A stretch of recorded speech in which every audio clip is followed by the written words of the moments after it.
វីដេអូនេះខ្ញុំផុសលើកទី2ណាបងប្អូនខ្ញុំជឿជាក់ថាបងប្អូនភាគច្រើនក៏បានឃើញវីដេអូហ្នឹងហើយគឺជាវីដេអូដែលខ្ញុំថតចេញពីថ្ងៃដែល Philip គាត់ graduation នៅសាលាហើយវីដេអូនេះរៀបរៀងនឹងធ្វើឡើងដោយលោកគ្រូនៅសាលាបង្រៀនរបស់ Philip គាត់រៀបរៀងសិស្សដែលបានរៀនចំនួនស្មើនឹង Philip ចាគឺសិស្សថ្នាក់ទី8នៅសាលាបឋមសិក្សា Philip ហ្នឹងជាឆ្នាំដែលគាត់រៀនចុងក្រោយគេបំផុតមុននឹងគាត់ទៅរៀននៅ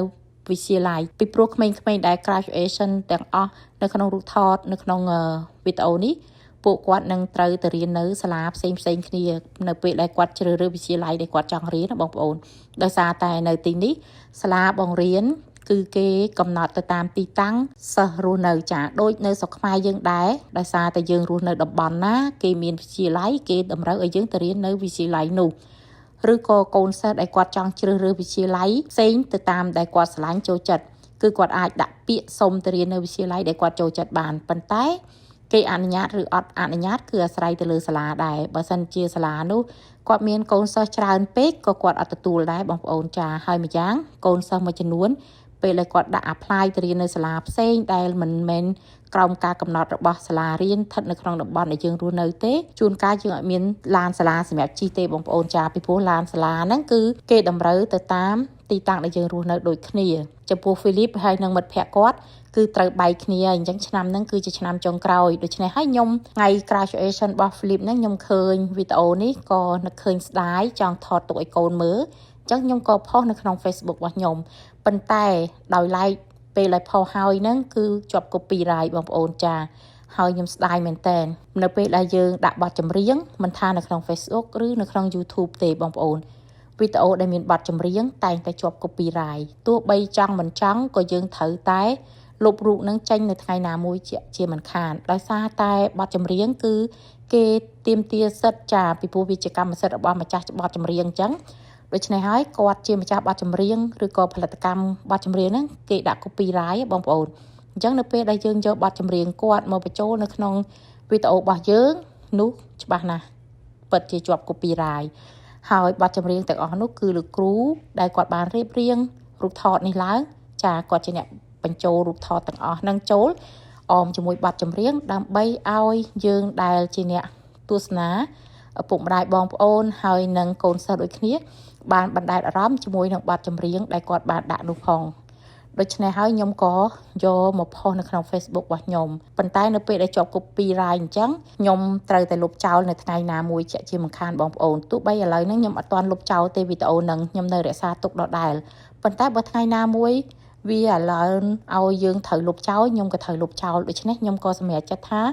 ធ្វើវីដេអូនេះសារដើមដោយបិទសំឡេងបទចម្រៀងចេញអញ្ចឹងខ្ញុំត្រូវបញ្ចូលសំឡេងដោយខ្លួនឯងបងប្អូននៅពេលដែលខ្ញុំបិទបទចម្រៀងនឹងចេញទៅអញ្ចឹងសំឡេងដែលមាន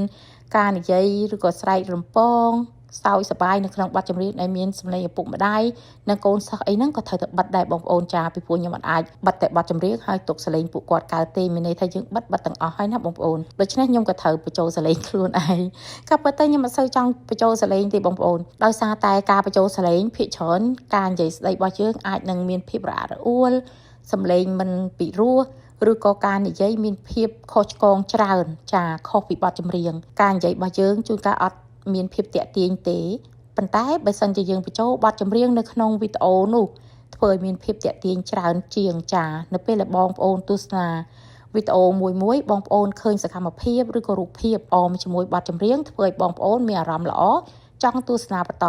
ប៉ុន្តែនៅពេលដែលខ្ញុំបញ្ចូលសលេងជួនកាលការបញ្ចូលសលេងរបស់ខ្ញុំការនិយាយស្ដីរបស់ខ្ញុំអត់អាចតាក់ទាញចំណាប់អារម្មណ៍របស់បងប្អូនធ្វើឲ្យបងប្អូនធុញចាធុញក្នុងការស្ដាប់នៅការនិយាយរបស់ខ្ញុំហើយជួនកាលខ្ញុំអាចនិយាយទៅមានពាក្យខុសឆ្គងខ្លះមួយចំនួនធ្វើឲ្យបងប្អូនស្ដាប់ទៅអត់សប្បាយចិត្តចាដូច្នេះហើយអញ្ចឹងខ្ញុំច្រើនតែចង់ដាក់បទចម្រៀងនៅក្នុងវីដេអូនីមួយៗប៉ុន្តែធ្វើអត់កើតបងប្អូនពីព្រោះដាក់បទចម្រៀងគឺជាប់ copyright ដូច្នេះវីដេអូដែលខ្ញុំធ្វើភាគច្រើនគឺខ្ញុំច្រើនតែនិយាយដោយខ្លួនឯងចាមានសលេងខ្ញុំឬក៏សលេងកូនហើយខ្ញុំចង់ដាក់ចម្រៀងហ្នឹងគឺច្រើនតែដាក់បដោះអាសន្នទេបងប្អូននៅពេលដែលជាប់ copyright Facebook ឥឡូវនេះខ្ញុំដឹងគឺខ្ញុំត្រូវលុបវីដេអូនោះចោលមិនថាថ្ងៃនេះឬថ្ងៃក្រោយទេចាគឺត្រូវលុបវីដេអូនឹងចោលអញ្ចឹងខ្ញុំត្រូវមានវីដេអូទី2ដើម្បីសគួរទុកដើម្បីផុសទុកមើលអញ្ចឹងណាបងប្អូន ការដែលខ្ញុំថតវីដេអូផុសជារៀងរាល់ថ្ងៃពីសកម្មភាពរបស់ពួកខ្ញុំជាពិសេសកូនគឺខ្ញុំចង់រក្សាទុកឲ្យពួកគាត់មើលពេលដែលថ្ងៃក្រោយទៅពួកគាត់ធំធាត់ឡើងគាត់អាចរំលឹកអនុស្សាវរីយ៍ជាមួយពួកខ្ញុំកាលគាត់នៅក្មេងៗហើយពេលដែលពួកខ្ញុំចាស់ទៅក៏មានវីដេអូសម្រាប់មើលដែរបងប្អូនចាដោយសារតែសម័យនេះគឺជាសម័យ Facebook មិនដូចកាលពីសម័យមុនដែល Gavin Philip ទើបតែនឹងកើតខ្ញុំអត់សូវលេង Facebook ទេហើយទូរស័ព្ទដែលខ្ញុំថតច្រើនតែថតហើយទុកបានតែមួយរយៈពេញ memory នៅក្នុងទូរស័ព្ទទៅអញ្ចឹងខ្ញុំលុបចោលបងប្អូនយើងលុបរូបចាស់ដើម្បីថតរូបថ្មីពីព្រោះនៅក្នុងទូរស័ព្ទយើងមាន memory សម្រាប់ស្តុបទុកមានតែចំនួនតិចតួចមែនតែនយើងអាចទុកបានច្រើនទេហើយបើសិនជាយើងចង់ថតរូបថ្មីទៀតគឺទាមទារត្រូវតែលុបរូបចាស់ចោលដើម្បីថតរូបថ្មីដូច្នេះហើយវីដេអូនិងរូបភាពទាំងនោះត្រូវបានបាត់បង់ខ្ញុំអត់បានរក្សាទុកទេហើយក្រោយមកទៀតខ្ញុំថតរូបថតគាត់ហើយខ្ញុំយកទៅទុកនៅក្នុង file ចារក្សាទុកនៅក្នុង file ការរក្សាទុកនៅក្នុង file ហ្នឹងក៏ដូចគ្នាដែរបើសិនជាវីដេអូមានចំនួនតិចតួចរូបភាពមានចំនួនតិចតួចនឹងងាយស្រួលក្នុងការយកចេញមកវិញប៉ុន្តែបើសិនជាមានចំនួនច្រើនអញ្ចឹងពេលដែលខ្ញុំ download យកវីដេអូនោះឬក៏រូបថតនោះមកវិញគឺប្រើពេលវេលាយូរដោយសារពេលខ្លះអ៊ីនធឺណិតរអាក់រអួលអ៊ីនធឺណិត slow អញ្ចឹងការយកចេញមកវិញគឺពិបាកជួនកាលទៅ error ក៏មានដែរបងប្អូនហើយរូបភាពកាន់តែច្រើនទៅអញ្ចឹងការស្តុបទុករបស់ខ្ញុំក៏មានចំនួនកំណត់អញ្ចឹងយើងពិបាករក្សាទុកដូចគ្នាអញ្ចឹងក៏មានតែវិធីដែលល្អបំផុតគឺការថតហើយផុសទុកនៅក្នុង Facebook ទើបអាចរក្សាទុកបានរហូតចាមិនថាប្រហែលឆ្នាំឯងក៏នៅតែរក្សាទុកដែរប៉ុន្តែបើក្នុង file ក៏ងាយនឹងបាត់បង់នៅថ្ងៃណាមួយនៅពេលដែលយើងភ្លេចឬក៏ទុកចោលយ៉ាងទៅ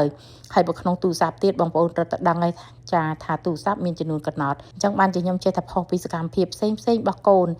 និយាយទៅបងប្អូនសម័យនេះគឺល្អមែនទែនដែលមាន Facebook អាចធ្វើឲ្យយើងរក្សាទុករូបភាពនិងអនុស្សាវរីយ៍ល្អៗតាមរយៈទូរស័ព្ទដែលមានថតរូបសកម្មភាពផ្សេងហើយនឹងវីដេអូផ្សេងដែលយើងអាចរក្សាទុកបានយើងផុសនៅក្នុង YouTube ផុសនៅក្នុង Facebook ឬក៏នៅក្នុង TikTok បានកាលពីសម័យពួកខ្ញុំនៅក្មេងៗគ្មានទេបងប្អូនណាចង់ថតរូបថតមួយសន្លឹកគឺត្រូវទៅកន្លែងជាងថតរូបឲ្យគេថតឲ្យចាផ្ដិតចេញមកបានតែរូបថតមួយសន្លឹកនឹងឯងនិយាយទៅអត់ស្រួលដូចសម័យនេះទេបានសម័យនេះគឺទំនើបទូរស័ព្ទថតបានច្រើនហើយយើងអាចផុសតាម Facebook បានទៀតអញ្ចឹងនិយាយទៅគឺចំណេញមែនតែនអញ្ចឹងនៅក្នុងវីដេអូនេះគឺសឹកតែជាសកម្មភាពដែលលោកគ្រូគាត់បានថតទុកកាលកូនសិស្សទាំងអស់គាត់នៅរៀនជាមួយគ្នាជុំគ្នាអញ្ចឹងខ្ញុំក៏ស្ដាយបើសិនជាខ្ញុំថតសកម្មភាពទាំងអស់នោះចេញពីក្នុងវីដេអូរបស់លោកគ្រូហើយរក្សាទុកនៅក្នុង Facebook ខ្ញុំថ្ងៃក្រោយ Philip គាត់អាចមើលហើយរំលឹកអនុស្សាវរីយ៍ជាមួយមិត្តភ័ក្តិគាត់ដែលធ្លាប់រៀនជំនាន់ជាមួយគ្នាបងប្អូនពីព្រោះក្មេងៗពេលដែលគាត់ធំធាត់ទៅតិចទៀតហ្នឹងគាត់រៀនបែកថ្នាក់គ្នាប៉ុន្តែនៅពេលដែលគាត់មានរូបថតនិងវីដេអូបែបនេះគាត់អាចរក្សាទុកមើលថ្ងៃក្រោយទៅគាត់ក៏មានអនុស្សាវរីយ៍មួយមិត្តភ័ក្តិគាត់អាចយកមកមើលបានដូចគ្នាចាអញ្ចឹងខ្ញុំក៏សម្រេចថាថតវីដេអូនេះទុកឲ្យ Philip ចាដើម្បីឲ្យគាត់បានមើលថ្ងៃណាដែលគាត់នឹកមិត្តភ័ក្តិគាត់អាចមានការចងចាំល្អៗជាមួយមិត្តភ័ក្តិគាត់ហើយនឹងលោកគ្រូអ្នកគ្រូដែលបង្រៀនគាត់កាលនៅសាលាបឋមសិក្សាពីព្រោះរយៈពេល10ឆ្នាំបងប្អូនដែលគាត់រៀននៅទីនេះអញ្ចឹងយូរដែរគិតពីមត្តេយ្យរហូតមកដល់ថ្នាក់ទី8ចានៅពេលដែលគាត់ចូលទៅវិទ្យាល័យគឺចាប់ពីថ្នាក់ទី9ដល់ថ្នាក់ទី12អញ្ចឹងគាត់មានមិត្តភ័ក្តិថ្មីទៀតហើយចាពីព្រោះសិស្សទាំងអស់នេះដូចខ្ញុំថាអញ្ចឹងពួកគាត់ជ្រើសរើសសាលារៀនផ្សេងគ្នាគាត់អត់រៀនជាមួយគ្នាទៀតទេអញ្ចឹងត្រូវបែកគ្នាហើយឆ្នាំនេះគឺជាឆ្នាំចុងក្រោយរបស់ពួកគាត់ដើម្បីរក្សាទុកអនុស្សាវរីយ៍ល្អៗឲ្យកូនខ្ញុំក៏ថតវីដេអូទាំងអស់នេះឡើងមកវិញដូច្នេះក៏ខ្ញុំអរគុណលោកគ្រូដែលគាត់បានរៀបរៀងវីដេអូនេះឡើងចាមានតាំងពីសកម្មភាពកូនសិស្សនៅក្នុងថ្នាក់រៀនសកម្មភាពនៅក្នុងផ្នែកកីឡារួមទាំងសកម្មភាពដំណើរកម្សាន្តរបស់សិស្សនីមួយៗនិយាយទៅបើសិនជាលោកគ្រូអត់ធ្វើវីដេអូនេះឡើងខ្ញុំក៏អត់ដឹងថាមានរូបថតឬក៏វីដេអូទាំងអស់នេះដែរបងប្អូនចាពីព្រោះរាល់ដំណើរកម្សាន្តផ្សេងសាលាតែងតែថតទុកប៉ុន្តែយើងស្នើសុំបានតែរូបថតកូនទេចំណែកសិស្សផ្សេងទៀតយើងអត់អាចស្នើសុំបានទេដោយសារតែបងប្អូនដឹងស្រាប់ហើយនៅប្រទេសនេះគេរក្សាសិទ្ធិចាឯកជនភាពគឺធំមែនតែនយើងអាចស្នើសុំរូបថតពីគ្រូពីកូនអ្នកដទៃបានទេមានតែរូបថតកូនយើងទេដែលយើងអាចស្នើសុំសាលាបានណា